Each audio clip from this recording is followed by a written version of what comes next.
हवा में एक बदलाव नजर आ रहा है। मौसम करवट ले रहा है। तारीख बदलने के लिए बेताब है और आप दोनों के चेहरे पर खुदा के नूर का ताव है।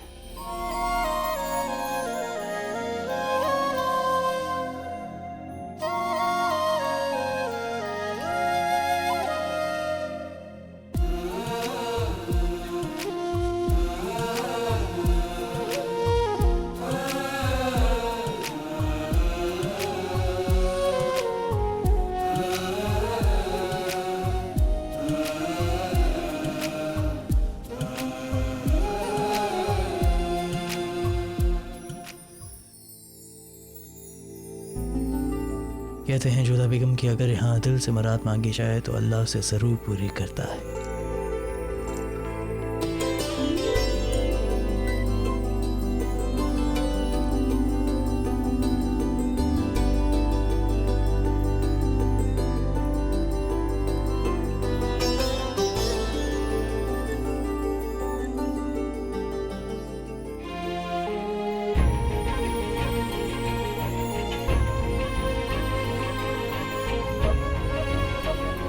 यह परवरदिगार, जोधा बेगम के साथ शुरू हुआ ये सफ़र ख़त्म ना हो। ज़िंदगी के हर मोड़, हर सफ़र, हर मंजिल पर हमें जोधा बेगम का साथ मिले।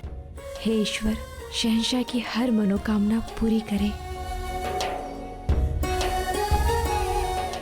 तो क्या मांगा आपने जोधा बेगम? आप अच्छे से जानते हैं कि जो मांगा जाता है वो कभी बताया नहीं जाता।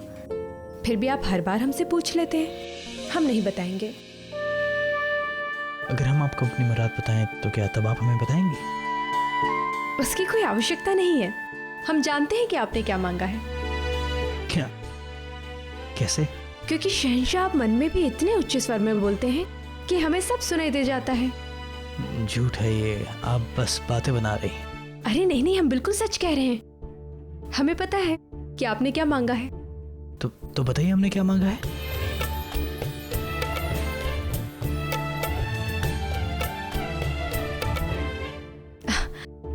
अब यदि आपकी मन की बात हम ही आपको बता देंगे तो उसका क्या लाभ होगा भला?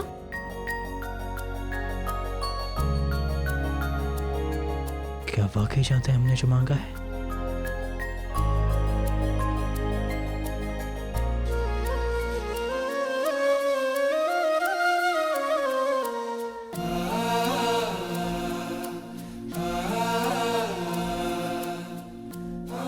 जब आप हमारे दिल की बात जानती हैं जोधा बेगम तो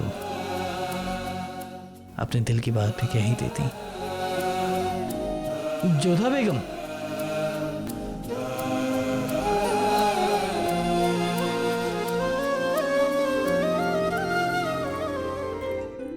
हम आपके बहुत आभारी हैं कि आप हमें इस स्थान पर लेकर आए। और कैसा लगा आपको यहाँ आकर? हमें लगा कि शायद यहाँ की सादगी आपको भाएगी नहीं। ऐसा मत कहिए। जिस स्थान पर संत का वास होता है वो स्थान बहुत पवित्र होता है। यदि सोने चांदी से सुख मिल जाता तो आप इतनी लंबी यात्रा कर कर यहाँ तक नहीं आते। सच में हम बहुत भाग्यशाली हैं कि इस स्थान पर आए और सलीम शेख बाबा से हमारी मुलाकात हुई, जिनका संपर्क सीधे ईश्वर से है। सही कहा आपने जोधा बेगम। शायद इसलिए कहते हैं कि यहाँ मांगी गई दुआ सीधा अल्लाह तक पहुँचती है। हमें उम्मीद है कि वो हमारी दुआ को कबूल ज़रूर करेंगे।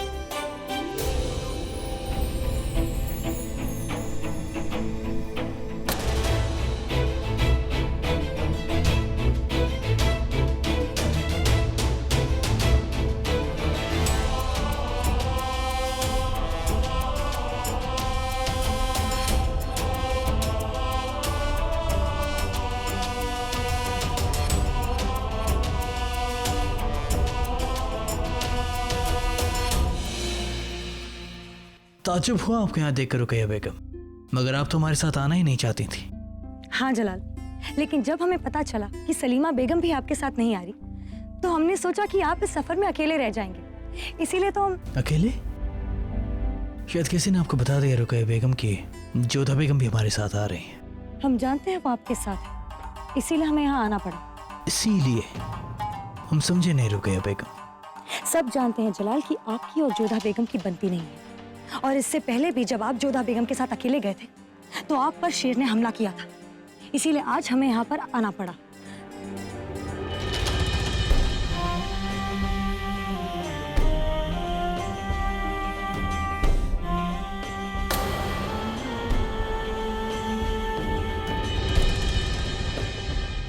जलाल, आप सुन भी रहे हैं कि आप क्या कह रहे हैं? हाँ हाँ रुकैया बेगम, हम आपकी बात सुन रहे हैं। खैर अब जब आप आ ही गए हैं तो अच्छा है। लेकिन हमें लगता है कि आप हमारे आने से खुश नहीं हैं। ऐसी बात नहीं है रुकैया, हम बहुत खुश हैं कि आप आ गए। हम अच्छी तरह जानते हैं कि आप हमारा कितना ख्याल रखती हैं। लेकिन आपको अपना जरा सा भी ख्याल नहीं है। आप यहाँ बिना फौज के, हिफाजत के इंतजामात के बगैर यहाँ चले आए, वो भी आम आदमी के भेस में। वही तो रुकैया, अब समझ नहीं पाएंगे कि जो उम्र पर हम शहंशाह बनकर समझ नहीं पाए, जान नहीं पाए, वो आम इंसान की तरह जान लिया, समझ लिया, और इसमें आप अपने लवाजमे के साथ आ गए और सब खराब कर दिया आपने। हमने खराब कर दिया? हम कुछ समझे नहीं। रुकैया, हम इस सफर को एक आम इंसान की तरह पूरा करना चाहते थे। खैर इस बारे में हम बाद में बात करेंगे। फिलहाल आप जाएं, दुआ कर लें, उसके बाद फिर हम यहाँ से निकलेंगे।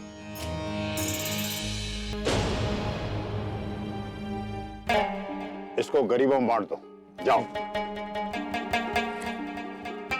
आदाब बाबा। हमें मालूम था रुकैया बेगम कि आप यहाँ आएंगे। बाबा, अम्मी जान ने आपके लिए नजराना भिजवाया है।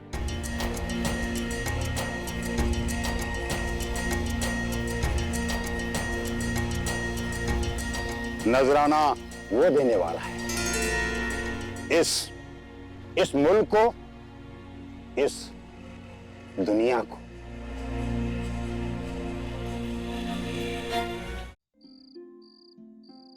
ये सब क्या है रुकैया?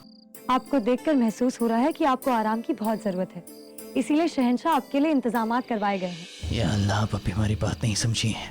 रुकैया बेगम, हम इस बात को साफ कर चुके थे कि हम इस सफर को एक आम इंसान की तरह तय करना चाहते हैं। आपके चाहने से आप आम नहीं हो जाएंगे जलाल।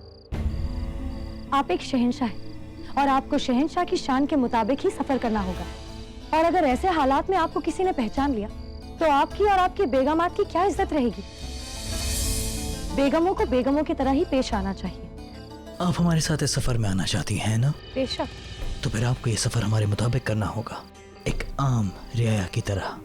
यकीन मानिए रुकैया बेगम, बहुत मजा आएगा। देखिए